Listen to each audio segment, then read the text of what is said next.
Robinson Góes, ex-árbitro da Federação Paulista de Futebol, bem-vindo ao Corta-Luz. Seja bem-vindo. Muito obrigado. Aqui está o presente da equipe Corta-Luz para você. Bom, mas já um presentinho assim antes de começar? Camisa do próprio Corta-Luz. Pô, que bacana. Antes de mais nada, quero agradecer primeiramente ao convite do Léo, o convite do Lopes e nem bem cheguei, já estou ganhando um presente aqui. Muito obrigado de coração. Tá? E para vocês que estão assistindo o vídeo, acompanhe até o final que vai ter uma surpresa. E é isso, bora pro vídeo. Então, para começar, o que te motivou a virar árbitro? Hoje eu vejo que foi uma história engraçada. Em 1986, fui fazer a faculdade de Educação Física na cidade de Sorocaba. E lá eu tive um professor de futebol, Claudinei Belo, que, aliás, quero aproveitar e mandar um abração para ele. Faz muito tempo que eu não encontro com esse meu professor, meu amigo. E todo mundo sabe que quando a gente se forma em Educação Física, você precisa fazer algumas horas de estágio. Eu lembro que eu cheguei para o Claudinei Belo, que era um professor muito próximo, um professor muito amigo da gente. Falei, Claudinei, eu estou precisando que você assine algumas aulas para mim, né? Para que eu possa poder lecionar. Ele falou, vem aqui no sábado que eu vou assinar. Eu falei, pô, mas sábado? Eu estou indo embora para São Paulo, fazer a faculdade em Sorocaba. Sim. Eu tenho que ir embora para São Paulo e tal. Não, vem aqui que eu vou te assinar. Bom, acabei ficando na cidade de Sorocaba, levantei no dia seguinte. Cheguei no lugar combinado, a hora que eu entro nesse campo, tinham quase 200 crianças. Nossa. Eu confesso que eu tomei um susto, falei, o que vai acontecer aqui? Aí ele falou assim, vai no vestiário, se troca e vem pra cá. A hora que eu me dei por conta, eu estava com uma roupa de árbitro de futebol. Aí eu entrei na beira do campo, ele me deu uma bandeira, eu falei, o que está acontecendo? Ele falou, não, você só vai fazer o seguinte, é um campeonato dente de leite que está tendo, são 4 campos simultâneos, categorias, se eu não me engano, de crianças de 11 anos de idade, e cada vez que a bola sair pela lateral, você só levanta a bandeira. Eu falei, Claudinei, você não está entendendo. Eu nunca fiz isso na minha vida. Não, fica tranquilo, fica tranquilo. Eu peguei e fui. Bom, foi uma experiência, foi onde eu fiz amigos, foi onde eu tive assim um up, entendi o que realmente era arbitragem, porque dentro da faculdade a gente aprende a matéria futebol, mas eu não tinha essa noção da arbitragem em si. E foi interessante, foi uma coisa que me aguçou, me deu vários aspectos assim interessantes pela própria faculdade. Eu sei que na semana seguinte, durante a aula, ele me entregou um envelope no meio da aula. Eu falei, o que é isso? Ele falou, a hora que eu abri tinha um dinheiro dentro. Eu falei, isso é um trabalho que você fez, você trabalhou como árbitro, você recebeu. Então você imagina uma pessoa que foi para uma cidade de Sorocaba fazer uma faculdade. Mal eu tinha dinheiro para tomar um lanche, né? Tinha que pagar meus estudos, meus pais me ajudavam, mas era muito sacrifício. E aquele dinheiro foi bem-vindo. Então eu uni esse dinheiro mais o gosto da arbitragem, que foi uma coisa interessante. Falei, o que eu tenho que fazer para virar um árbitro? Em 1987 ia ter um curso pela Secretaria de Esportes e Turismo, com o árbitro chamado José Luiz Guidotti. E eu fui fazer esse curso da Secretaria em 1987. Fiz 6 meses de curso, tive que fazer o estágio. Aí eu tive meu primeiro emprego de verdade, que é onde eu comecei a ter as primeiras fortes emoções. Eu fui trabalhar na Associação Sorocabana de Árbitros, que existe até hoje, a famosa ASA, e onde eu comecei a apitar os jogos da Várzea de Sorocaba. E como eu era um garoto novo, eu tinha na época 17 para 18 anos de idade, Caramba, já era árbitro. então, foi uma coisa assim, só que eu tinha um grande suporte do próprio Claudinei Belo e das pessoas já da arbitragem. Então eu era conhecido na arbitragem, olha lá, o moleque folgado vai apitar de novo. E eu não tinha medo, eu confesso que eu entrava dentro do campo, podia ser quem for, eu aplicava a regra do jogo, as regras do jogo. E as pessoas me davam cobertura, esses meus amigos árbitros. E foi onde eu comecei a tomar gosto, comecei a pegar um certo nome, é o moleque que vai apitar de novo. Quando eu percebi, eu estava vivendo um mundo paralelo. Eu dava aula de educação física e outra metade do meu período estava fazendo arbitragem de futebol em Sorocaba.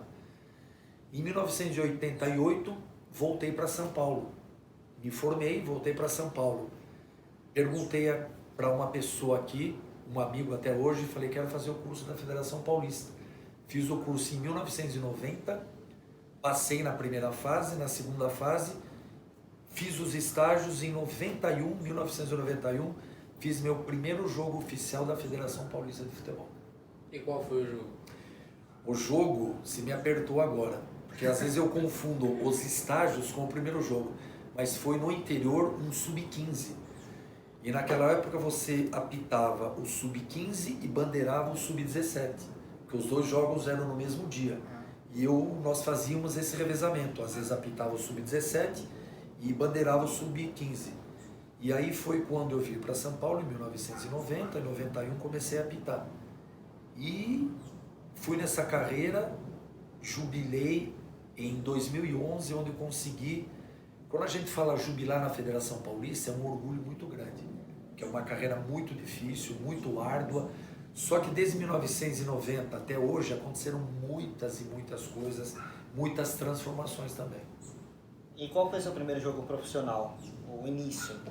O início do profissional, aí a gente já entra, depois do sub-15, sub-17, sub-20, aí já entra os campeonatos da segunda divisão, que na época era a segundona, A3, A2 e A1. Foi num jogo da A2, se não me engano foi Mauaense e Santa Cruzense. Jogo muito, muito, muito difícil. Eu lembro que nesse jogo você toma os primeiros sustos, né? Porque você sai de uma categoria de base, sub-15 e sub-17, que são garotos assim que você, até por eu ser professor de educação física, você já tem aquele linguajar com crianças, com adolescentes, né? Controlar. Só que você depara com sub-20, alguns jogadores já ex-profissionais, alguns jogadores já veteranos, mas com uma bagagem bem maior. E ali eu confesso para você que nesses 2, 3 anos de segunda divisão foi onde foi minha escola. Foi onde eu aprendi realmente o que era ser um atleta de futebol. Né? A experiência. Os atalhos do campo, postura, tudo isso daí. E assim, atalhos do campo que você fala é o posicionamento, né? Onde você tem que ficar e tal, na Isso. jogada e tal. Sim, atalhos do campo, eu sempre escutava os mais velhos falando assim para mim, Robinson, você corre muito dentro do campo, muito.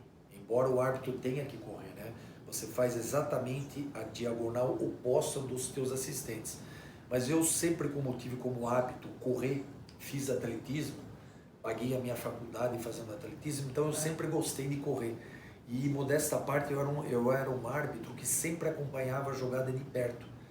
Mas eu percebi que no decorrer do tempo não era a corrida, e sim você antecipar o lance, entendeu? Mas isso levou mais de 10 anos para que eu conseguisse construir isso dentro da minha cabeça, pegar o jeito, né? Fazer a diagonal do árbitro, sentir quando realmente vai ter um contra-ataque, sentir quando realmente você pode sofrer um contra-ataque também. E isso as pessoas mais de idade, elas têm isso perfeitamente dentro do campo. E que realmente, nos moldes de hoje em dia, que o futebol está muito mais veloz, isso ajuda bastante. E como que é feita a preparação dos árbitros?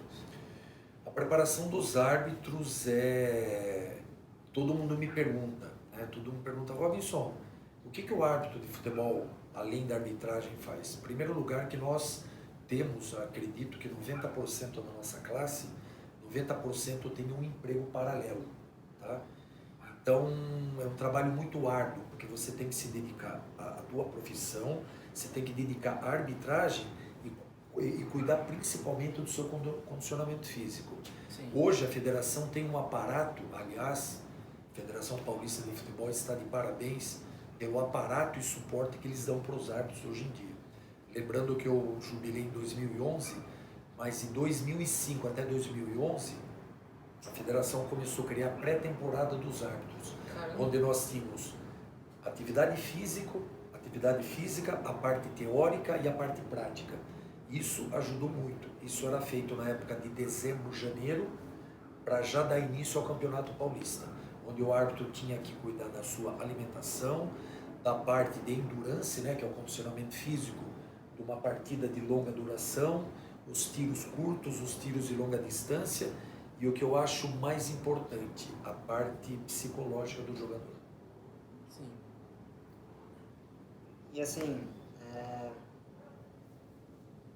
E como é definido quem vai apitar as partidas? É por sorteio ou... A Federação Paulista, ela vem inovando, vem renovando a cada ano que passa essa maneira de se fazer o sorteio do árbitro, né? Lembrando que Ah, é por sorteio, quer dizer. é por sorteio, é por sorteio. E até 2011, eu posso falar com toda certeza, né, das mudanças de 2011 para cá, a gente sabe que toda mudança que a federação faz, que a CBF faz, que a FIFA faz, é para cada vez mais que o jogo tenha uma lisura, tenha uma clareza, que seja uma coisa clara. Lembrando sempre, quando vão jogar dois times, lembrando que esse árbitro, ele é totalmente neutro, né? Uma maneira fácil de explicar. Vai jogar um time paulista e um time do Rio de Janeiro, um time carioca. Esse árbitro é neutro, pode ser um árbitro do Sul, de Minas Gerais. Quando é um jogo entre as equipes do mesmo estado, por exemplo, como o nosso Campeonato Paulista, pode-se ter um árbitro paulista, porque Sim, os dois porque times são são. do mesmo estado. Qual é a maneira de sorteio? Existe um escalão, como em todos os segmentos, né? Que foi uma coisa sempre que eu achei coerente na Federação Paulista. Você começa lá o número 1 tal, são os árbitros FIFA, depois vem os árbitros CBF, depois vem os árbitros Federação Paulista de Futebol. Logicamente, preferencialmente, nos jogos de maior importância, de maior valia, são os árbitros FIFA. Sim. Pela experiência, pelo nome, Sim. por tudo, né? E os jogos de menor importância, árbitros CBF, e depois os árbitros Federação Paulista. É mais ou menos com essa coerência. Só que a gente sempre precisa pensar na renovação, né?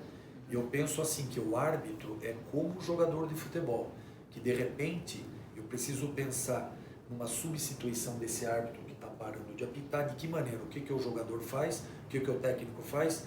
Eu vou lançar esse jogador sub-17, sub-20, vamos ver o que vai dar. E é uma experiência, da mesma maneira que acontece com o jogador de futebol, acontece com a arbitragem. Às vezes o árbitro não está preparado, ele não está preparado para aquele momento. Muitos detalhes, né? Muitos detalhes, exatamente. Porque hoje não basta você ser árbitro de futebol, você estudar as 17 regras durante o ano, se profissionalizar, passar no teste, mas é algo muito além disso. A experiência, acho que é uma das profissões que mais conta, é a experiência, né, dentro de campo. Sim, eu costumo dizer o seguinte, sempre fiz essa comparação e acho que é uma comparação bem fácil de entender. Eu tenho dois pilotos, né? Dois pilotos. Eu tenho um piloto com 10 mil horas de voo e um piloto com 1000 horas de voo. Os dois são pilotos, só que embora esse de 10 mil horas, ele passou por muito mais situações lá em cima, né? Sim, numa sim. tempestade, num tempo tranquilo, Exercendo a profissão. profissão. Então, para mim, isso é muito claro, muito Em claro. qualquer área, né? Em qualquer área, É o que em mais qualquer vale. área, Léo. Qualquer área. Então, a experiência é que você vai saber como você vai se dirigir a um atleta, como que você vai se dirigir a um repórter, como você vai se prostrar durante uma situação de conflito dentro do campo de futebol. Então, eu acho que a experiência do árbitro conta muito, além da parte teórica, além da parte prática. Então, essa vivência dele hoje, principalmente nos dias de hoje, é muito importante. E você acha que assim, o VAR, ele dá mais segurança pro árbitro? Ele achar que, tipo, se eu errar, tem o VAR e ele vai corrigir? Tem como ele corrigir. Ou você acha que não, só prejudica o árbitro porque tira a autonomia dele? Linda pergunta, Lopes, linda pergunta.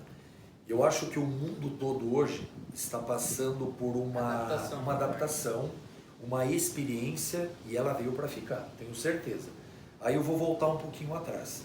Eu, como professor de educação física, eu posso falar com propriedade. Todos os esportes hoje, eles têm quase que obrigatoriamente o recurso eletrônico. Eu sou um cara adepto ao campeonato da NBA. Joguei basquete, brinquei de basquete e, por incrível que pareça, lá em 1990 eu também me formei em árbitro de basquetebol. Caramba! Também me formei. Fiz grandes jogos, tive a oportunidade de apitar jogo de Hortência, de Marta, de Paula e outras mais também. E o basquete hoje, o recurso eletrônico, ele é fundamental para decidir aquelas bolas difíceis, bola morta, bola viva. Até ontem, a semana passada, assistindo um jogo da NBA, graças ao recurso eletrônico, uma equipe não foi prejudicada. Ela quase que deixa de se classificar para os playoffs final, pelo recurso da arbitragem. Tivemos a situação do Manchester City, né, recentemente na Champions League, Perfeitamente, né, que perfeitamente. o gol foi anulado corretamente. Corretamente. No último minuto do jogo, né? E até que o Guardiola fala que ele é a favor do futebol justo. E o VAR traz justamente isso, que é o futebol justo. Só que no Brasil, eu acho que vai evoluir, é a demora do VAR. Você perde muito tempo analisando o VAR e talvez em alguns lances que não precise de tanta demora. Perfeito, é exatamente isso. Então, voltando a falar do futebol, né? Então vemos hoje que o basquete é recurso eletrônico, o voleibol recurso eletrônico, o atletismo já então tinha o desafio, né? Já tinha o desafio, do VAR no futebol. Exatamente. O atletismo hoje numa corrida de 50 metros, de 100 metros, quem define a chegada não é o ser humano, não é o olho humano, e sim a tecnologia. Aí vem o beisebol e outros mais. Só lembrando que o recurso eletrônico hoje, para se fazer uma partida de futebol, é um equipamento muito caro. Ele exige, além do computador que nós temos aqui, uma pessoa operando. E às vezes é cada pessoa operando um determinado espaço do campo. Uma pessoa determinando se o lance foi aéreo, se o lance foi debaixo da cintura. Então é muito subjetivo. Qual é a situação que vejo que nós estamos passando hoje? Foi o que o Lopes comentou, perfeitamente. É a demora para se concluir, às vezes um lance que não precisaria o recurso do VAR. Mas eu acho que nós estamos engatinhando ainda e... Acho que isso vai, como ele falou, é um tempo de adaptação, mas isso vai se corrigir, acho que vai ser melhor, né? Sim, o tempo de decisão aí, nós precisamos pensar numa forma de melhorar isso daí. Aí voltando um pouquinho, eu peguei a fase da bandeira eletrônica, né? Inclusive, eu até trouxe esse equipamento aqui. Esse equipamento aqui, ó, ele veio salvar a arbitragem. A bandeira eletrônica, se não me falha a memória, começou aqui no Brasil em 2005. Só alguns árbitros tinham, porque era um recurso muito caro. A primeira bandeira eletrônica... isso não é disponibilizado pela federação? Não é disponibilizado. Isso, exatamente. Então, outra pergunta legal, Léo. Então, o árbitro, ele tem que subestimar para ele ter a aparelhagem dele, ainda tem que cuidar disso, uma coisa bacana, bons. Porque tudo isso vai favorecer ao trabalho dele, à profissão dele. Então, nós que temos que correr atrás do nosso trabalho, do nosso material, ver qual é o melhor, ver qual se adequa mais. Então nenhum equipamento é disponibilizado pela federação? Não é. A única coisa que é disponibilizado da federação é o material que nós arbitramos o campeonato. Como todo ano muda o patrocinador, a cor do uniforme, isso é cedido pela Federação Paulista. Desde a chuteira, a meia, short, camiseta, o teu agasalho, roupa de treino. Agora aquele material, um bom relógio, uma bandeira eletrônica... Até relógio é tudo do árbitro? Tudo do árbitro. Caramba. E parece uma coisa tão simples, né? Mas agora eu posso falar tranquilamente, né? Porque eu já jubilei. Eu já cheguei a entrar num campo de futebol onde meus 2 relógios pararam. Os 2. Porque nós entramos aqui do esquerdo onde eu solto e no direito onde eu travo. O que aconteceu? A hora que eu olho, eu falei, gente, os 2 estão parados. Mas aí é que está o negócio. Nós temos, lembrando que nós temos nossos assistentes, né? Eles também têm a obrigação de ter o mesmo acompanhamento que nós fazemos como árbitros, eles também são obrigados a andar com 2 relógios. Aí eu só botei a mão no peito, ele já entendeu o recado, então eu falei para ele, olha, a hora que der o tempo só me avisa. Mas é a parte irônica e até a parte preocupante que acontece. Porque é uma bateria, tomou chuva, sei lá o que, mas já me aconteceu. E a bandeira, esse aparelhinho aqui, ele salvou muita arbitragem. Esse dispositivo aqui, ó, o árbitro usa aqui no braço, né?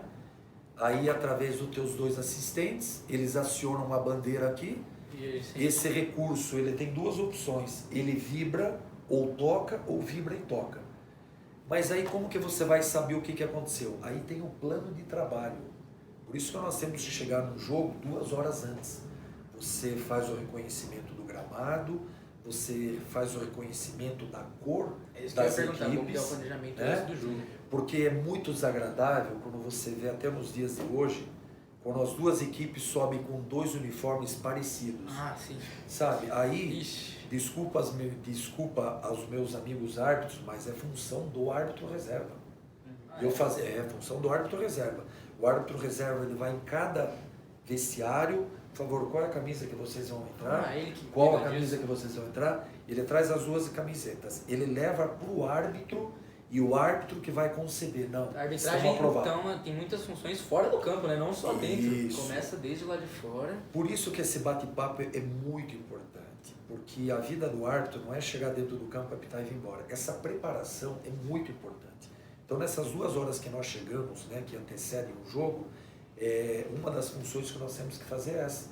Qual uniforme que vai entrar, qual a cor do goleiro. Se a meia do A não é igual à meia do B. Tudo, né? Mas aí você Tudo. fala assim, mas a meia, os lances mais polêmicos, lance no pé, eles né? acontecem na área. Né? Quem bateu, quem chutou a bola. Precisa ter essa diferença. Na Tem que ter verdade, essa diferença. a área protege o atacante, né? Porque qualquer encostou, o atacante caiu, aí tem que, lance interpretativo, foi pênalti, não foi. E aí eu acho que o problema é esse do VAR. Cada um interpreta de um jeito. Cada Porque o VAR não tem veio uma maneira pra de ver. acabar com a polêmica, né? O Acaba VAR com a veio pra polêmica. diminuir erros claros, né? Porque enquanto tiver interpretação humana, vai ter erro, né? Sim, sim. E não necessariamente erro, né? Interpretação de um jeito ou de outro. Não tem... Então o meião difere muito, né? Se o meião- Muito, muito. Para mim, eu como árbitro, para mim é o que mais predomina nos lances capitais. E o que o Léo falou também foi muito legal. O VAR ele veio para corrigir um possível erro do árbitro. Possível erro. E é bacana que num dos cursos que nós estávamos fazendo, na nossa pré-temporada, nós tivemos um instrutor do Rio de Janeiro, que foi um trabalho muito bacana. Todos os árbitros, os 32 árbitros que estavam escalados para fazer o Campeonato Paulista, e é bacana que ele falava, gente, vem todo mundo desse lado. Aí nós íamos do lado esquerdo, quase ali no bico da grande área. Aí esse instrutor pegava a bola e colocava a bola meio que próximo do ângulo. Só que você tinha a visão meio distorcida. Aí ele falava, gente, essa bola entrou ou não? Todo mundo entrou. Aí a hora que nós corrimos pela linha lateral, essa bola não tinha entrado. Ixi, Por isso que surgiu o árbitro que fica atrás do gol. Isso, E exatamente. hoje em dia é por sensor, né? E hoje em dia é por sensor. relógio. É no relógio. Recebe no relógio se a bola passou totalmente. Mas foi um trabalho que desmistificou muita coisa, muita coisa. O próprio público, isso até que parece que foi postado tal, e muita gente acompanhou. E eles viram a dificuldade que o árbitro tem. Só que eu estou mostrando uma bola parada. E uma bola que chega a 110 km por hora no lance A desse. pessoa vê na hora, é complicado. Entendeu? Então, por isso que é bacana você falar de arbitragem, você discutir arbitragem como nós estamos fazendo. Eu confesso que eu tenho muitos amigos que são amigos mesmo, que eles falam, caramba, Robson, depois que eu aprendi a bater papo com você sobre a arbitragem, eu mudei a minha concepção de torcer. Então eu percebo o quanto é difícil. E não foi porque só... geralmente já sai reclamando do juiz, né? sempre A o primeira juiz é coisa é culpado. sempre o juiz. A mas primeira é pessoa. muita coisa que... A primeira pessoa o culpado juiz. sempre é. A primeira pessoa é o juiz. Mas esses bastidores do juiz, essa preparação, né?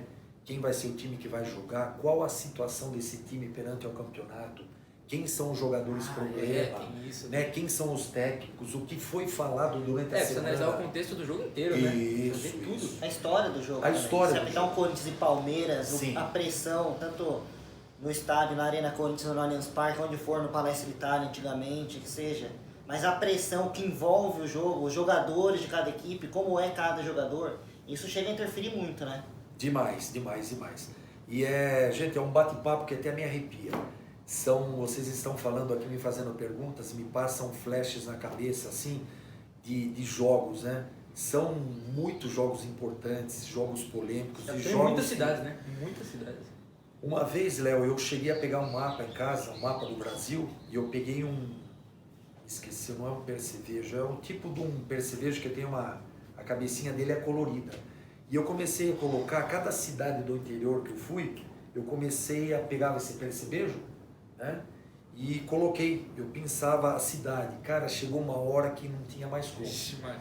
Eu sei que no estado de São Paulo foram mais, só que no estado de São Paulo foram mais de 260 cidades. Nossa, meu Deus Então do céu. hoje, eu que já parei de fazer arbitragem, eu adoro muito de andar de moto, e cara, às vezes me dá, junta lágrima nos olhos, às vezes quando eu chego numa cidade e falo, meu, eu apitei um jogo aqui há 15 anos atrás. Incrível. E Meu, isso você é que tem que ir até o estádio, né? Não é transporte oferecido pela Quando eu federação.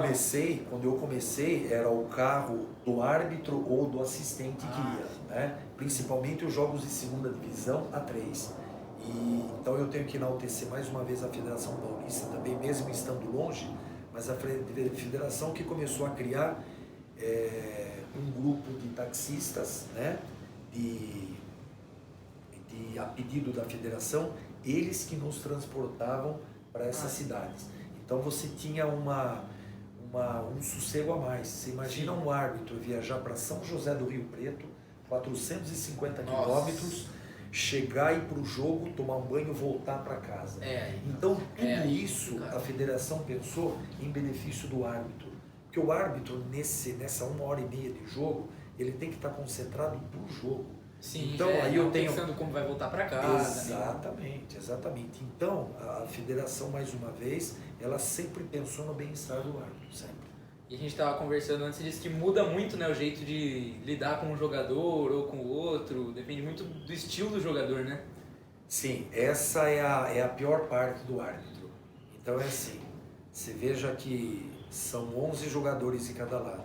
Aí eu volto mais uma vez a falar, eu como professor de educação física, nós temos uma sala de 30 alunos, são 30 cabeças pensando diferente. Quando você entra para uma aula de educação física, eu tenho aquele aluno que gosta do futebol, que gosta do basquete, que gosta do vôlei, e o professor, ele tem que ser o mediador, ele tem que fazer uma maneira que seja uma coisa legal para o professor, que ele consiga transmitir aquele seu planejamento, mas que o aluno saia feliz também. Mesmo aquele aluno que não goste do basquete, mas que através de um pré-desportivo, ele acaba gostando daquilo, né? E essa no jogo, né? Exatamente. E essa era a preocupação que pelo menos eu tinha com o jogador, de tentar sentir o feeling de cada jogador. E eu confesso para vocês dois, é muito difícil. Muito difícil. Essa comunicação ali com o jogador, porque eu tenho que ver o lado do jogador, ele tem que receber, ele tem uma família, ele deve um serviço para o clube. Um ser humano como qualquer outro, né? Como qualquer outro. Antes de analisar o jogador. Como qualquer outro. Ele tem as emoções, ele tem as frustrações, e nem sempre ele está preparado para as frustrações. Eu confesso que muitas vezes que eu cheguei em casa, depois das minhas arbitragens, eu confesso que eu falava para mim mesmo, eu poderia ter ido melhor. Por que eu sei disso? Porque a maioria dos jogos da primeira divisão, eles eram filmados pela federação. E a gente tinha acesso até por uma maneira de estudo e de corrigir um erro. E quantos jogos que eu vi, eu falei, esse lance não era assim. O VAR depois do jogo, né? Já era o início do VAR. Já era o início do VAR. A própria federação pedia para que o árbitro analisasse teu jogo, fizesse uma autocrítica. Sim. Né? E mais uma vez enaltecendo, um trabalho muito digno, muito bacana, que eu acredito que nos dias de hoje isso ainda está mais aprofundado. Ainda mais com essa transformação do VAR, e a gente sabe que nós temos grandes profissionais dentro da comissão de arbitragem embutido de fazer isso, né? Pessoas que ministram cursos no Brasil todo, que são árbitros da Federação Paulista de Futebol. E assim, na verdade uma pergunta mais pelo caso que aconteceu no Paulista de 2017, que foi quando o árbitro, não lembro o nome dele, tem um lance Corinthians e Palmeiras na primeira fase, que o Gabriel e o Maicon são jogadores muito parecidos. E, se eu não me engano, foi o Maicon que fez a falta e ele expulsou o Gabriel. Então, assim, como vocês sabem quem é cada jogador? Tirando o número da camisa, mas como vocês identificam cada um? Vocês já relacionam o jogador com alguma característica? Perfeito. Bom, esse jogo, se não me engano, que você está falando, o árbitro foi Marcelo Aparecido Ribeiro de Souza. Um amigaço, aliás, mandar um abração para ele, se não me falha a memória, foi ele o árbitro desse jogo. Um cara de extrema coerência, tanto é que chegou onde chegou, e é assim, eu fazia uma coisa que pouquíssimos faziam. Eu usava um esparadrapo aqui, no meu antebraço, que até não podia, mas eu colocava aqui meio que imprescindível com o nome de todos os jogadores. Porque eu sempre aprendi uma coisa, a partir do momento que você chama uma pessoa pelo nome, a pessoa vai falar, caramba, esse cara me conhece. É um diferencial. Sim. É um diferencial. Sem dúvida. E eu sempre fui um cara de testar novas ideias para ver se funciona. E funciona. Como eu falei antes, eu sempre gostei de saber para onde eu estava indo, quem era o time que ia jogar, qual era a situação do time, o que havia acontecido durante a semana nesse jogo. Uma vez eu fui fazer um jogo, eu não vou nem citar que time que era, fui fazer esse jogo, numa cidade aqui próxima a Campinas. Fui fazer o jogo, até aí o jogo era tranquilo.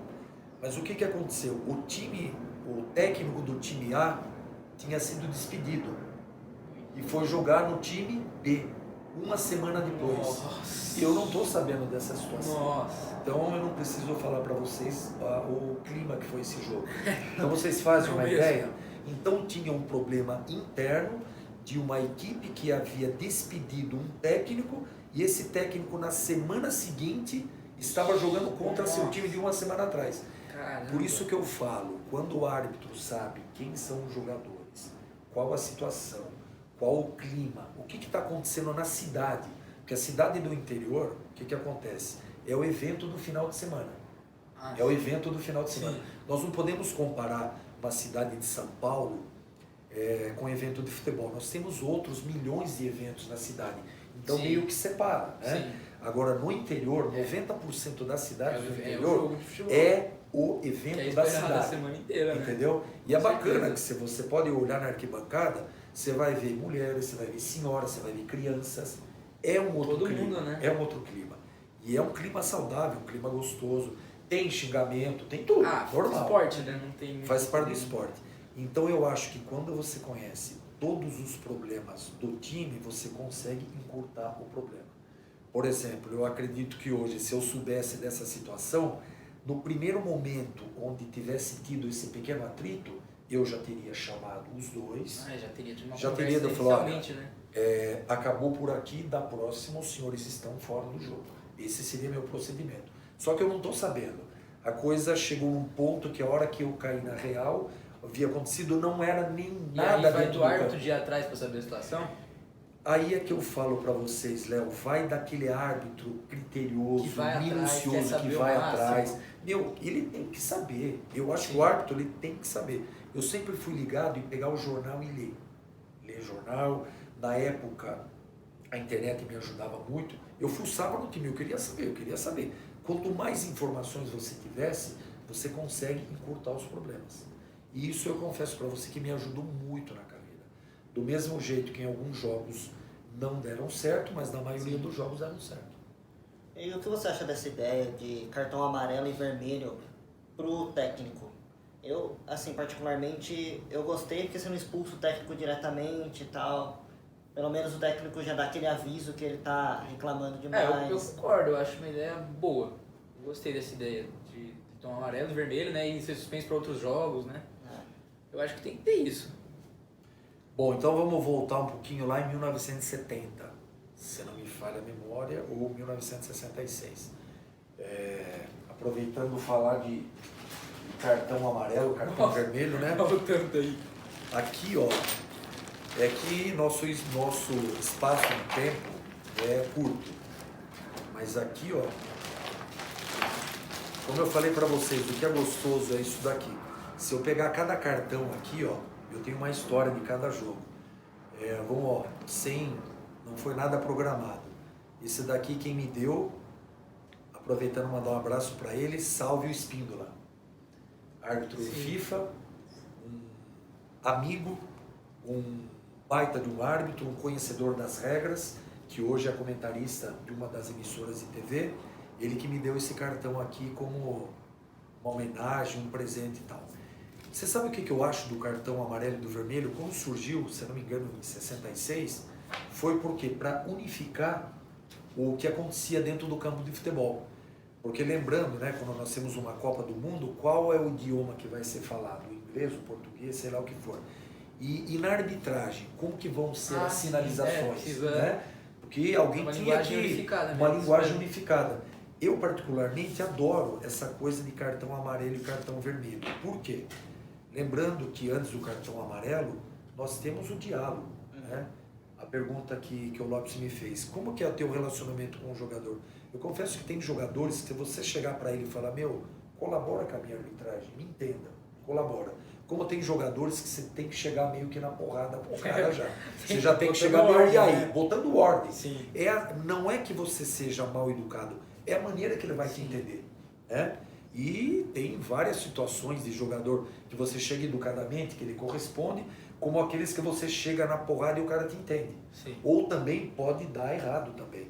Mas eu acho uma coisa bacana de se apresentar o cartão amarelo pro técnico, porque é uma maneira de você estar dizendo pro técnico, pros jogadores e para toda a plateia, ó, ele já foi advertido.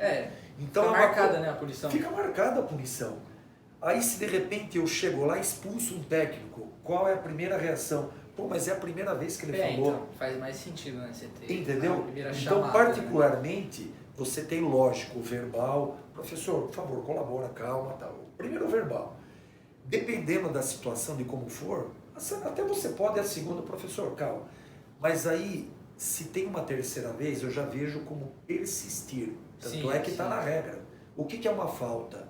É você persistir na mesma falta.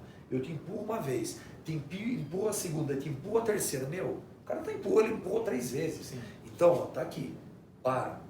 Se ele for empurrar a próxima, ele tomou vermelho, ele deu 4 empurrões. Então eu acho que essa coisa do cartão amarelo e do cartão vermelho, a gente tem que pensar que é o árbitro, o jogador e a torcida, né? Sim. Então é um linguajar para que todos entendam, ó, já foi avisado, já foi advertido. Mas eu acho uma coisa assim, preocupante isso daqui, preocupante. Porque o cartão vermelho é de uma grande responsabilidade. Muito poder, né? Muito poder, né? Muito poder. E hoje eu me sentiria extremamente injustiçado de ser expulso por uma atitude que eu não cometi, ou por a pergunta que você me fez, né? Do lance dele ter confundido o jogador no cartão amarelo. Aí a gente volta, por isso que nós temos que saber quem são os jogadores, qual o número do jogador. Focar a hora que aconteceu aquela situação, foca até terminar o lance.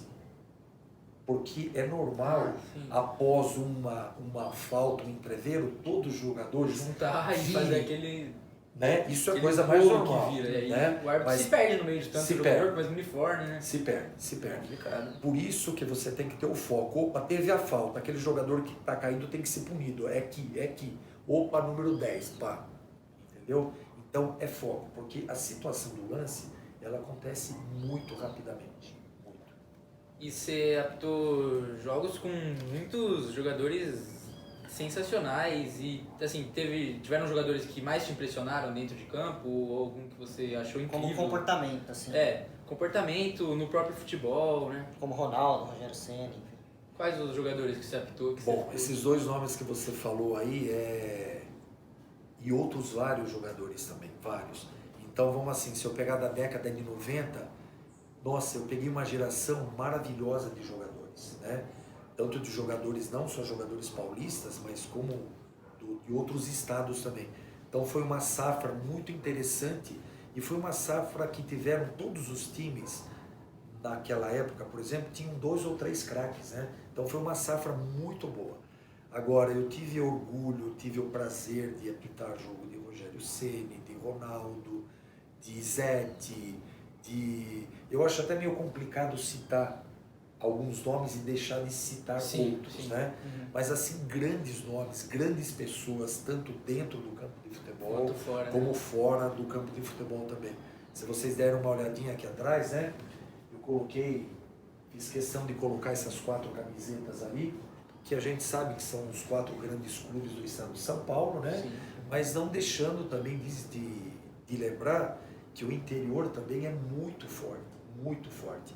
E a gente tem que honrar os times do interior, porque é através dos times do interior que a gente consegue chegar no nível de um Santos, de um Palmeiras, de um Corinthians, de um São Paulo, né?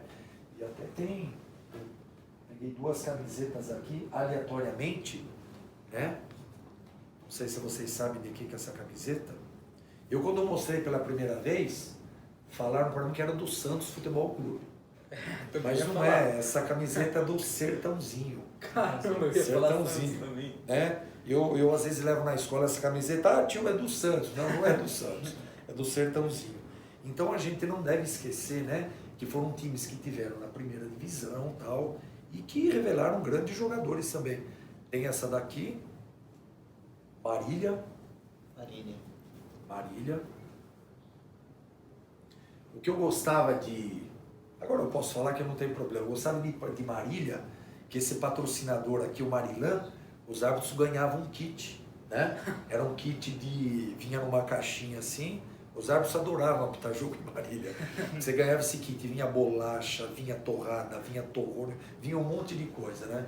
Mas então, a gente tem que lembrar dos grandes times do interior também, né? Sim, com certeza. E queria saber, assim, qual a sua opinião, uma pergunta bem ampla, da arbitragem brasileira de hoje em dia? Arbitragem brasileira de hoje em dia. Eu escuto muito falar nos comentários esportivos, nos jornais, que a arbitragem hoje em dia está muito polêmica, ela está ruim, os árbitros de hoje em dia não sabem avaliar, não sabem... Então eu vou defender um pouquinho a arbitragem e vou defender um pouquinho o torcedor. Vamos lembrar que todos os esportes eles estão passando por uma evolução, né? Grandes recordes estão sendo quebrados. Por quê? A fisiologia do esporte melhorou muito, a preparação melhorou muito. Hoje os técnicos estão reciclando muito. Hoje nós temos técnicos que vão fazer reciclagem fora do Brasil. Eu não estou falando isso só do futebol, em todas as modalidades, né? E se a gente pegar quantas transformações que tiveram todos os esportes. O basquete são 3 árbitros, e os 3 árbitros no basquete não dão conta, porque são lances muito rápidos, são jogadas muito rápidas. Hoje, para se fazer um jogo de voleibol, é o árbitro de cadeira, o árbitro de baixo e mais 4 auxiliares. Caramba. Entendeu? Onde eu quero chegar? A evolução do futebol hoje, ela está muito rápida, o jogo está muito veloz. Os jogadores hoje, eles são atletas de velocidade, atletas de força. Tudo, né? Tudo. Então, o que acontece? A preparação muito mais específica. Hoje, por exemplo, nos grandes clubes, você tem o treinador de goleiro, você tem um técnico que treina muitos segmentos. Você tem um técnico que vai treinar a zaga, você tem um técnico que vai estudar o ataque, que vai estudar o meio de campo. Então, são coisas muito específicas. O que acontece? A arbitragem também teve que evoluir. Ela também teve que evoluir pela velocidade, Agora vamos puxar um pouquinho para o nosso futebol. O que eu faria no meu futebol aqui no Brasil, onde eu vivo? Eu mudaria a mentalidade do jogador. Essa coisa do jogador ludibriar, essa coisa de levar vantagem, isso é a primeira coisa que eu cortaria, que eu baniria do futebol. De qualquer modalidade, eu não estou falando só do futebol. Eu baniria isso do basquete, do vôlei, do futebol, do handebol e principalmente do futebol. Porque você acaba indiretamente, por um mau comportamento teu, você acaba jogando a torcida contra o árbitro, contra a outra torcida, entendeu? E a gente isso, o jogador acaba fazendo a torcida ficar contra o árbitro. Você concorda, Léo? Sim. Então, o jogador, ele tem uma grande participação no espetáculo do jogo. Sabe? Então eu acho que está na hora do jogador hoje, o jogador brasileiro, ele saber que ele tem o recurso do VAR, não queira ir para cima do árbitro, peitar, é um ser humano. Nem fazer lance achando que o árbitro não está vendo, né? Exatamente. Porque tá sendo tudo monitorado. Exatamente. E não o jogador pedir o VAR, porque tem hora que o jogador vai lá e pede o VAR e o juiz fala, e é passado pro jogador, né? VAR Como que é a orientação pro VAR, sim, que o juiz vai analisar, todo lance analisar. O jogador sabe. Sabe disso, o jogador tem passado. essa informação. Perfeito, perfeito. Não é em toda situação que você vai pedir o VAR. Senão você vai acabar com o jogo de futebol. É isso que a gente não quer. Horas do jogo, se for você concorda? Não é isso. O VAR, ele entrou para decidir grandes lances capitais. Aquele lance que, lembrando, vou falar mais uma vez, lembra que o árbitro ali é um ser humano. É o cara que tem sangue, ele tem família, ele tem esposa, ele é casado, ele tem a sua profissão. Ele é um cara que ele está exposto a 1 milhão de pessoas.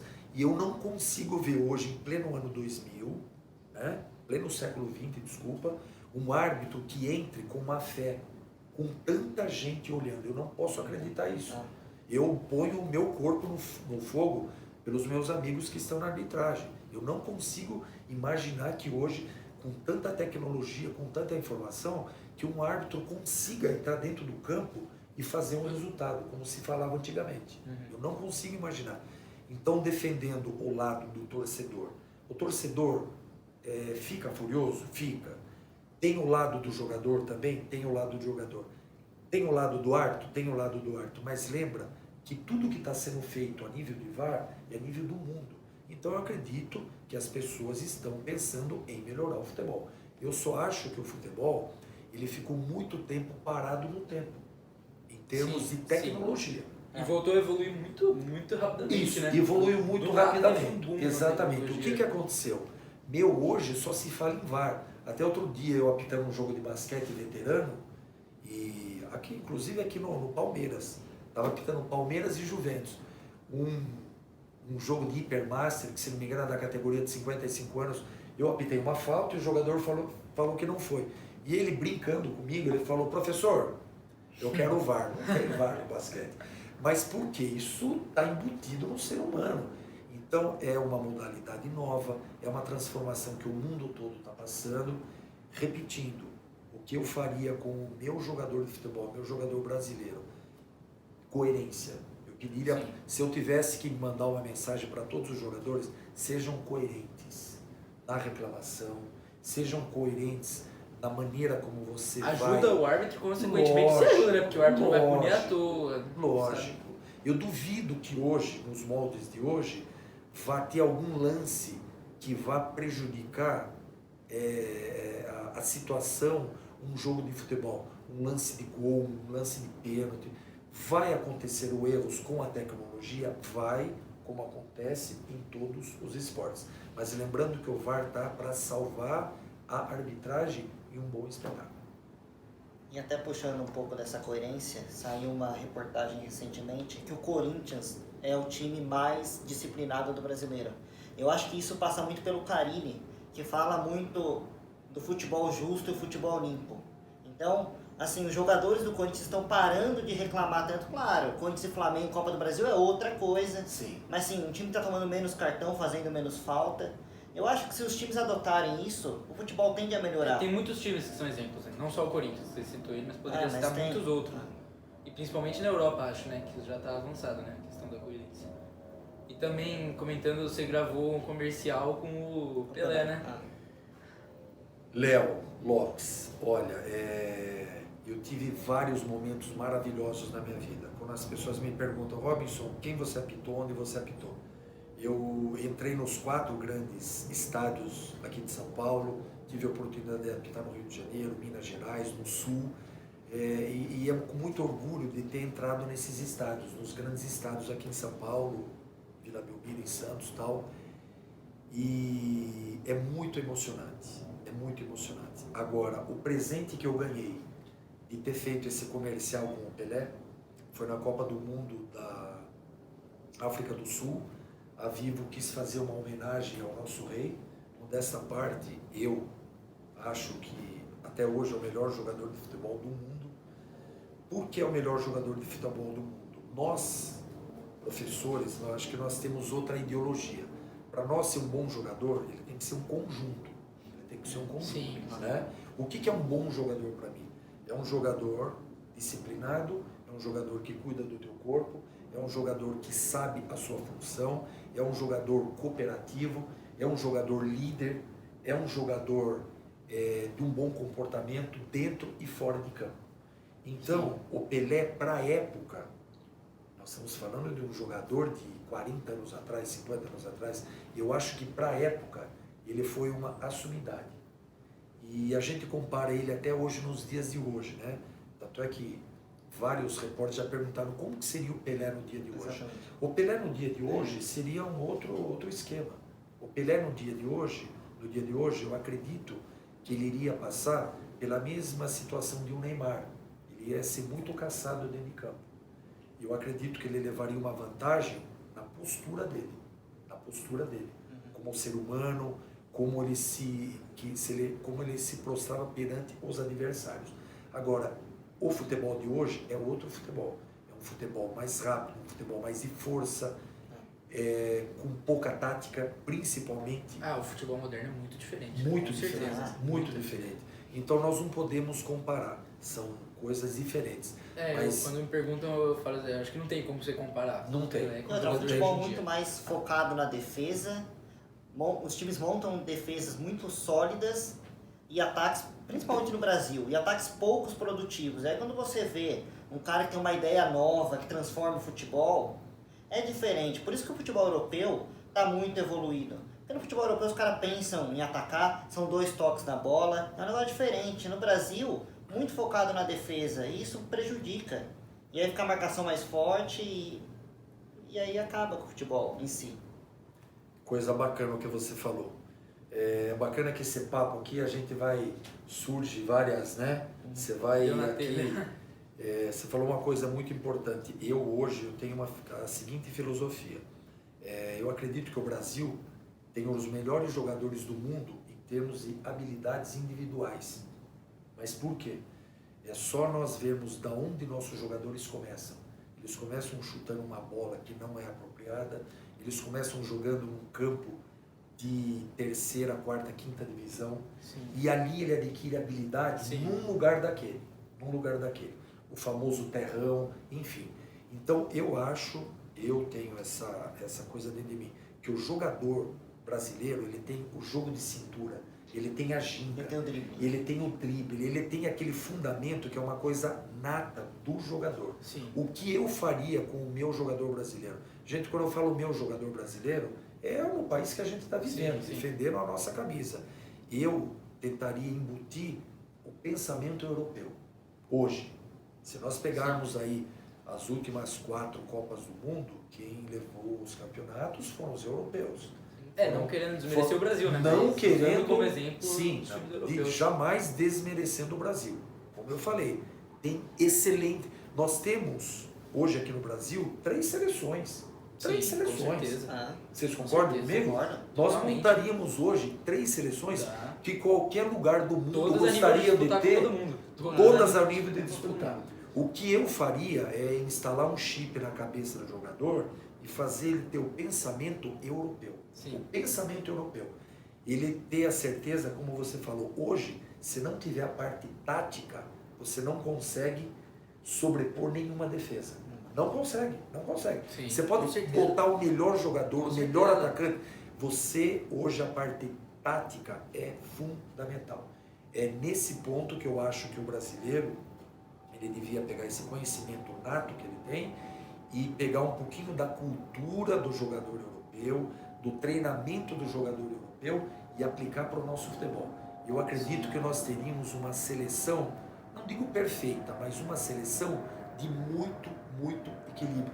Mas Nós não possível do perfeito, né? Exatamente. E nós não passaríamos sufocos que a gente está passando hoje, que nunca nós passamos. Não, o Brasil sempre foi o país do futebol. Sim, enfim, exatamente. Hoje, por exemplo, nós estamos com medo de enfrentar nossos próprios amigos aqui da América Latina, nós estamos com medo de enfrentar os times da Europa, principalmente os times da Europa, sem citarem um time, nós temos grandes preocupações. Os times da África do Sul, que são pessoas extremamente, um vigor físico muito aprimorado. Todas as seleções hoje em dia, Todas acho as que tem nível seleções. muito próximo, né, de competir. Muito próximo de competir. A gente viu na Copa do Mundo, né, tiveram seleções que jogaram muito, que achavam que não iam longe. Como a própria Croácia, era duvidoso, né? Sim, a própria Croácia. Mas essa A Rússia coisa foi dos longe, jogadores... muito longe, eliminou a Espanha, que era a favorita. Sim. Então, mas essa coisa dos jogadores jogarem, tipo, no Real Madrid, como o Luka Modric, Rakitic jogar no Barcelona, Sim. então isso facilita muito. E entendeu? dá uma confiança, né, pra seleção, pros outros que estão lá. Muda. É uma coisa diferente. Sim, e então, como eu estava falando, eu acho que o brasileiro, mas aí é um pensamento que tem que partir desde aquele que toma conta lá em cima e pegar toda essa gente que toma conta do futebol e tentar mudar a mentalidade do jogador brasileiro. é uma judiação. Eu confesso para vocês, mesmo eu vivendo no futebol, como eu estou vivendo, não assim, constantemente agora, né, pelo meu trabalho, pelas arbitragens e tal, mas é triste você ver um jogador, às vezes, na seleção, que ele foi convocado, e confesso para você que, sem citar nomes, tiveram 2 jogadores aí que eu não sabia que eram jogadores brasileiros. Por quê? O moleque saiu daqui com 17 anos de Sai muito idade. novo, né? Perde Sai seu muito jogador. novo. E eu acho que o futebol brasileiro acaba perdendo um pouco do valor por causa disso, né? Sim, Porque o jogador já saiu da base e já vai exatamente. direto pra fora. Então é uma judiação. E como que isso se torna difícil? E passa a carreira Porque- inteira na Europa, né? Geralmente. Sim. Não volta Sim, pra não base, volta, né? não Só volta. no fim da carreira. Não volta. E aí você tem que transformar a cabeça do jogador. Então ele tem um futebol brasileiro, ele tem uma cabeça europeia, ou qualquer outro que seja a nacionalidade dele, e quando ele vem para uma seleção, ele tem que fazer uma adaptação. Sim. Ele fala, peraí, Sim. meu corpo jogou no Brasil, minha cabeça tá no futebol. Vocês Sim. conseguem entender? É Isso é muita coisa. muito difícil, gente. É muito difícil. Eu acho que o futebol hoje em dia, mais do que nunca, é muito psicológico, né? Muito psicológico. Com É o certeza. que o Tite fala na seleção, trabalho mais o psicológico do jogador do que propriamente a parte tática. Porque o psicológico, você ter um Muda psicológico demais, forte, muda demais. faz você vencer o jogo. Às vezes você sai atrás no placar, você precisa virar a partida, e o psicológico mexe com o jogador. Sim. Então você precisa ter um psicológico mais forte do que o adversário, para você poder sobrepor o adversário. Claro, a tática é importante, Com tudo é importante, mas o psicológico é o fator principal. Em todos os esportes, o fator psicológico, para mim, é o que predomina. E nós temos hoje, até dentro da arbitragem, Léo e Lopes, nós tínhamos psicólogos dentro da federação. Cara, A partir do momento que a federação colocou um psicólogo lá pra gente, ficou todo mundo chateado, aborrecido, se sentiu injustiçado.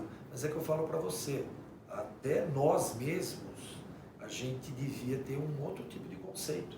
Porque essa pessoa, ela vai te ajudar. sim. Ela vai te posicionar, ela vai te dar um patamar, ela vai te dar um nível, ela vai te dar um pensamento num jogo difícil. E como eu trabalho nessa área, eu sei da fundamental importância. E hoje todos os clubes de futebol têm os seus psicólogos. Sim. Você gostando ou não, ele faz parte do teu processo.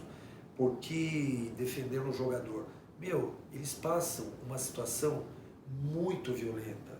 É um trabalho árduo, é um treinamento pesado, é uma responsabilidade, Sim. é uma cobrança, é um dinheiro legal, um dinheiro maravilhoso, mas a gente sabe que a cobrança é muito forte. E o fator pressão psicológico muito forte, deles sim. é uma coisa que tem que ser trabalhada. Você imagina o cara, ele acabou de sair de um jogo, de um clássico, ele vai tomar um banho no vestiário, ele vai chegar em casa, a mulher dele, o filho dele, é outra concepção. Como que você vai fazer para desligar esse botãozinho aqui? É o que a gente está falando, é o fator psicológico. E na segunda-feira ele sabe que ele vai voltar para o clube, ele vai ser cobrado. Sim. Você foi mal, você... Então, E é o mesmo caso que a gente tava falando da arbitragem, né? O jogador durante 1h30 tem que estar focado no jogo e não pode pensar nos problemas E não pessoais. só 1h30, né? Nada. Vem o antes do jogo, o pós-jogo, com tudo certeza. que... concentração, Com certeza. tudo. No treino, em tudo, E aí, nesse ponto, muita gente critica o Neymar, que fala, o cara não tá bem, mas enfim, ninguém sabe que o cara passa extra-campo. O cara não Sim, pode ir eu na acho Disney que com o filho querem dele. avaliar muito o que ele faz fora de campo. Então, mas ele não pode ir na Disney com o filho dele porque tem a multidão. E a fama, às vezes, te proíbe exatamente Muitas coisas, isso. né? E às vezes mexe com o psicológico do jogador, ver o filho dele crescendo, e ele É, não o Neymar pode estar tem nos uma momentos cobrança com o filho muito dele alta. porque... Eu acho que hoje em dia é o jogador com a maior cobrança que tem. Né? Em cima do Neymar. É o cara do Brasil hoje, né? Sim. É a referência do Brasil, é o Neymar. Então, assim, Essa tua palavra aí foi muito legal, Lopes. É a referência que nós temos hoje a nível de Brasil e até do mundo, né? Um dos jogadores mais comentados do mundo, a gente sabe que é o Neymar. E como vocês falaram, vamos ver o lado pessoal do Neymar também. Como eu estou falando aqui, vejam o lado particular do árbitro também. Sim. Né? com Não é certeza. só chegar lá no campo e xingar o cara e criticar. É ser humano. Então vamos ver o lado do Neymar também. Eu acho que o Neymar foi muito precoce. Eu não sei hoje, com a idade que eu tenho, 52 anos de idade, se eu teria uma estrutura, né, com 17 anos de idade, de estar no patamar que ele estava, né? Sim. E está até hoje. eu fico perguntando para mim mesmo, como que é administrar tudo isso daí? Eu administro uma muita casa, coisa. eu administro um emprego, meu carro, as minhas coisas, eu sei das responsabilidades. Sim. O cara está administrando uma vida dele que nós temos um planeta focado no cara. Sim. Meu, tudo que ele faz. Tudo que ele faz. Tudo E que ele faz. eu costumo brincar com um amigo assim, eu falo uma brincadeira assim, sabe por que tartaruga dura 100 anos? Porque ela só cuida da vida dela. Às vezes eu brinco. Mesmo. É difícil, cara. É difícil. Ah, mas tem jogo que ele oscila. Cara, vamos ver o extracampo dele. Né? Vamos ver. Ele falhou em muitos momentos como atleta. Como qualquer um falha. Como qualquer um falha. Ele teve seus momentos ruins, ele poderia ter colaborado. E eu acho que o Neymar, quem sou eu para falar do Neymar? Vamos lembrar que o futebol é um esporte coletivo. O Neymar é um excelente atacante. Uma coisa, a individualidade dele é genial. Agora, joga em equipe. Tem horas que ele vai ter que jogar O futebol em de hoje em dia. E falta isso, né? O futebol pede isso. Pede isso. E falta isso para ele. E falta isso para ele. Mas vamos falar do outro lado também. Será que lá atrás ele jogou em equipe? Porque ele sempre foi um cara... Sempre foi assim, né? Sempre foi assim. Sempre foi assim. Quem acompanha os Desde vídeos da carreira. dele, desde futebol de salão, ele Foi carregava 1 a 1, os foi filhos. jogador 1 a 1. Né? Entendeu? Mano a mano. Ele é do mano a mano, ele é pra driblar no último terço sim. do campo. Ele vai pra Sim. cima, ele... Sim. Então temos que E pensar passa, também... geralmente passa da E marcação. passa. Faz muito bem isso. Passa. Então a gente precisa pensar esse outro lado também. Ele foi trabalhado desde garoto nessa individualidade. Então a gente tem que saber que ele estando lá na Europa é outro estilo de jogo. Então, como eu falei anteriormente, vamos esperar ele adequar. Não sei se já passou da hora ou não passou ainda, como o que ele tem de brasileiro, de ginga brasileira, né? Do futebol brasileiro, fazer essa adaptação com o europeu. É difícil? É difícil, a gente sabe que é. E aí, agora o Neymar tá no PSG, né? Mas especula que para a próxima temporada ele vai pro Real Madrid. Aí, queria saber se você tem alguma opinião dele ir lá trabalhar com o Zidane. É uma pergunta, é uma pergunta que eu gostaria de uns 5 minutos para tentar responder. Bom, aí tem o outro lado também, esse mercado maluco que é o europeu. Sim. Eu só gostaria de saber qual é a torneira que eles abrem que cai tanto dinheiro assim, tanto euro. Ainda não é confirmado, né, que ele foi pro Real Madrid, mas Sim. especula que ele vai para lá. Já todas tem as situações. Eu só acho assim, que, como eu falei, como é difícil você se concentrar em você, no seu time, porque a provocação que ele tem com ele mesmo, né, Neymar, queremos você. Sim. E concorda, como a gente está falando aqui, Robinson, eu vou te pagar o dobro do que você ganha naquela escola, você quer ir? Ele tem essa provocação também. Você concorda? Vocês concordam comigo? Concordo. Sabe, numa brincadeira, um amigo dele que joga, eu já escutei falar que querem você aqui. Eu não queria estar na pele dele, não queria. Só que aí é uma decisão do Neymar, da postura do Neymar, da carreira do Neymar. Isso, quem pode falar disso é ele, Neymar. Sabe, não é o patrocinador. Não. Ele tem que ver o que ele quer para a carreira dele. Eu, por exemplo, eu tenho meus objetivos dentro de onde eu trabalho hoje. Eu tenho meus objetivos. Porque se você não tem aquele objetivo, você fica vagando. De repente você vai ver durante esses 10 anos, eu joguei aqui, joguei ali, mas espera aí. O que jogador quer na carreira? O que o clube quer? Título? Não é? E o que mais a gente escuta, né, que já começou aí, que a gente escuta, o Neymar precisa dar um título para o Brasil. Né? Isso é a maior cobrança para ele. Sim, então eu acho que não depende só dele. Né? Não que depende só do dele, torcedor. não, longe disso, longe. O esporte é coletivo. Mas eu não sei, eu não queria estar na pele dele não para essa troca não. É complicado. Complicado. E até o Muricy fala, eu acho que todos os técnicos precisam escutar mais o que o Muricy fala, porque ele disse, o Neymar é um jogador que ele gosta de ser cobrado, ele gosta de você conversa com ele, que você explique para ele, tanto é que o auge do Neymar foi com o Muricy no Santos e com o Luiz Henrique no Barcelona. Luiz Henrique. Então assim, deu um outro patamar para ele, muita experiência e tal, e o Muricy sempre falou, sempre cobrei o Neymar de perto, sempre, sabe, e não deixei ele ficar fazendo o que ele está fazendo agora e tal. Então assim, precisa de um técnico que cobre ele de perto e, sabe, Neymar, você não tem, a responsabilidade não é só sua. Sim, do alguém tem que coletivo. botar isso na cabeça Coletivo. dele, com certeza. Eu acho que com o Zidane, se caso ele vá pra lá, vai ser muito legal de ver essa relação. Mas assim, o Neymar sabe disso, só que o inconsciente do jogador, tipo, o Brasil tá perdendo pra Bélgica. E eu sou o cara da técnica e que eu preciso decidir o jogo. Ele vai pegar a bola e vai querer ir pra cima. Sim, com certeza. Entendeu? Então o inconsciente do jogador atrapalha muito ele. E isso é bem legal que você falou. O inconsciente do jogador, o cara vai querer ir pra jogar. Agora, vamos falar o que é verdade, né? Um jogador do nível do Zidane, que já esteve ali dentro, pode dar uma liga muito legal, né? Vai ser legal. Porque nós estamos falando de 2 jogadores que tiveram, né? Um que já teve um nível elevadíssimo. E como técnico já conquistou muita coisa, né? Conquistou muita coisa. 3 Champions League. Trabalhou o Cristiano Ronaldo. Pois Nossa, é, então, eu acho que é uma liga bem legal. Só que vocês começaram a perguntar de Pelé, aí a gente já emendou em outra coisa, mas voltando a falar do Pelé. Eu fiz esse filme com o Pelé, né, através da Vivo.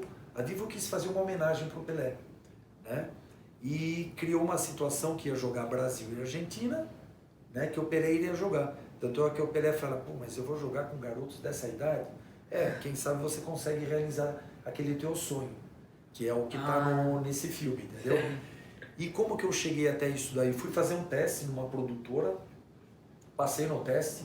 Eu lembro até hoje que a pessoa que me entrevistou falou, meu, você tem toda a ginga de árbitro, né? Eu falei, não, eu sou árbitro de futebol. Porque quando eu fui fazer o teste, tinham jogadores de clubes aqui de São Paulo, né? Que foram fazer esse teste para fazer essa propaganda.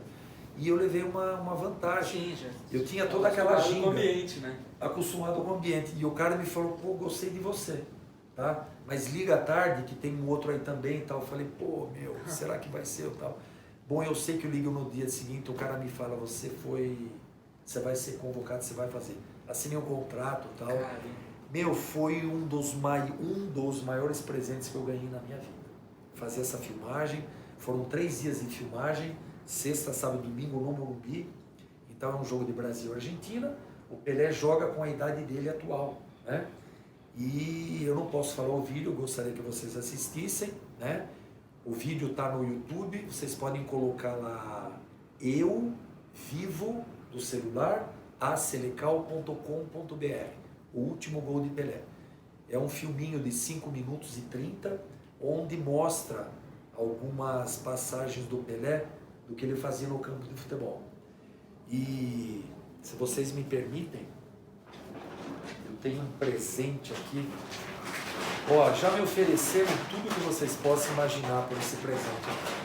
Mas esse é aquele que eu guardo dentro de casa, trancado, não deixo ninguém pegar. Então tá aqui, ó, autografado por ele, né?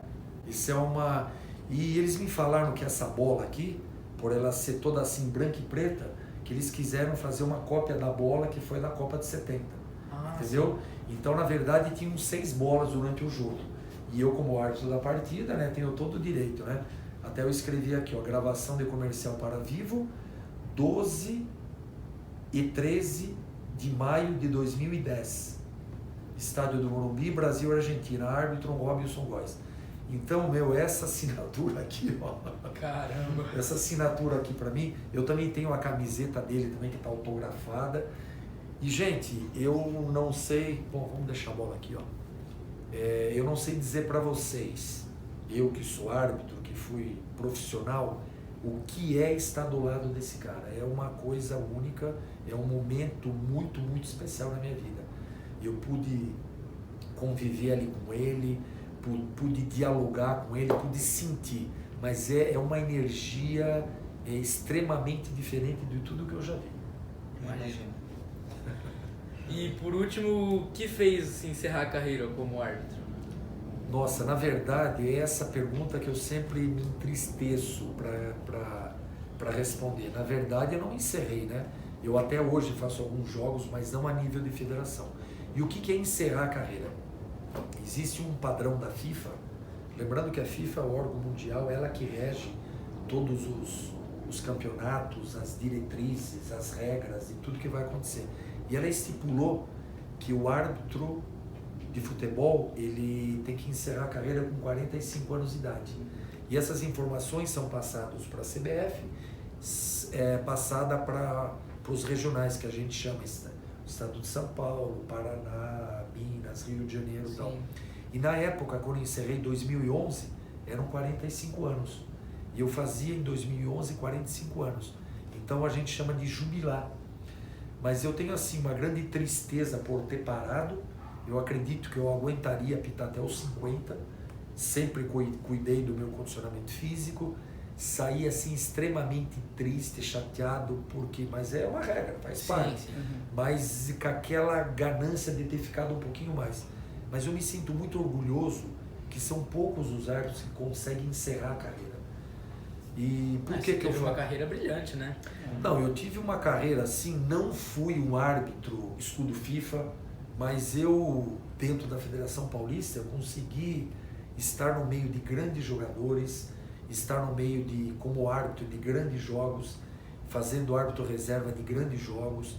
E foi uma carreira assim, comecei no Sub-15, Sub-17, Sub-20. Inclusive, apitou jogos do Neymar, né, no Sub-17. Eu tive o prazer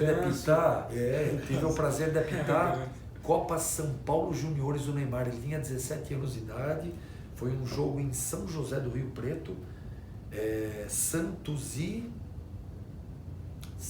Guarani. 2-0 para o Santos, os 2 gols do Neymar. Tive o prazer de fazer o jogo dele no Santos e Corinthians, estava como árbitro reserva. E no Corinthians o Ronaldo? E inclusive do outro lado, o Ronaldo, Fenômeno, sim, e Neymar. Esse jogo foi no Pacaembu, se não me falha a memória, foi 2-1 para o Corinthians.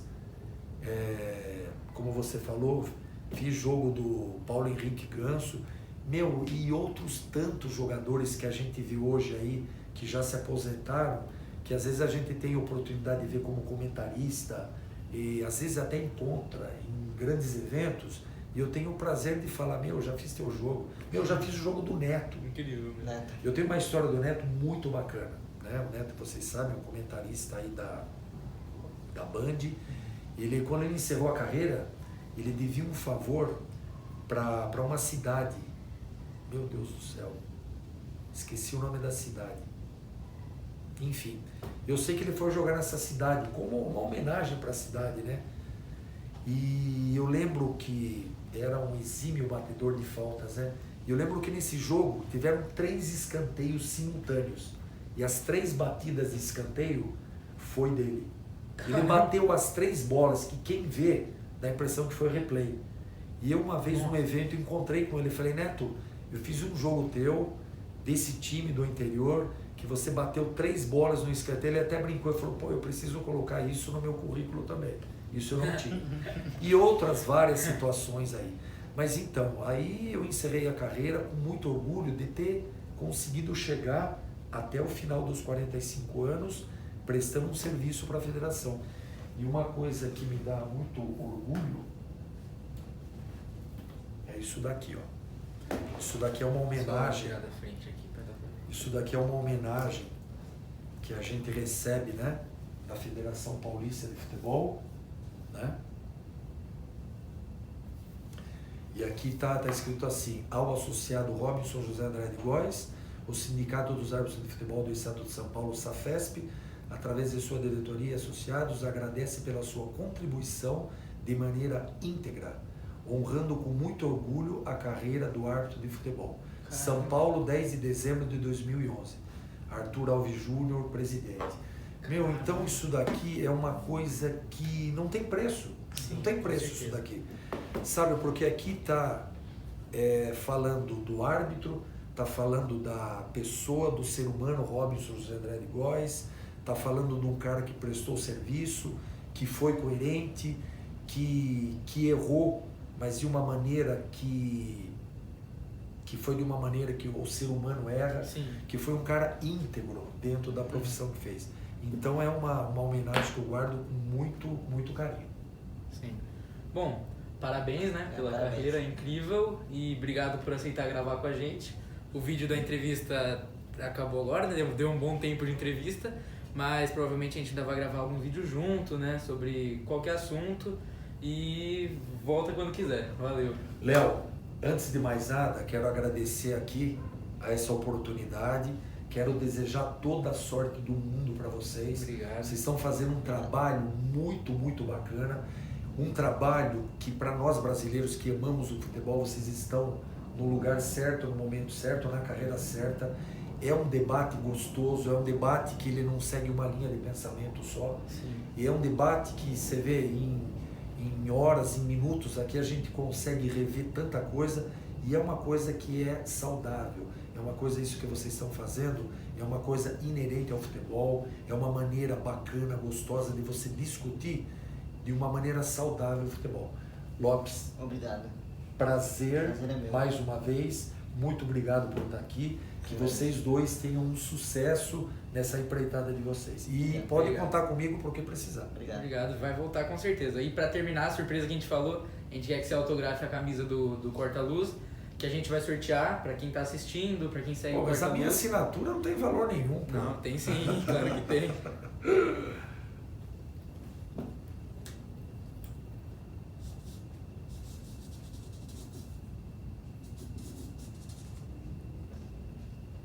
Vamos colocar a data de hoje? Pode colocar. 17, é isso? Isso. 17 do 5 2019. Aí. É isso. Bom, obrigado de novo. Nossa, Até o próximo. obrigado vocês. Obrigado. Obrigado vocês.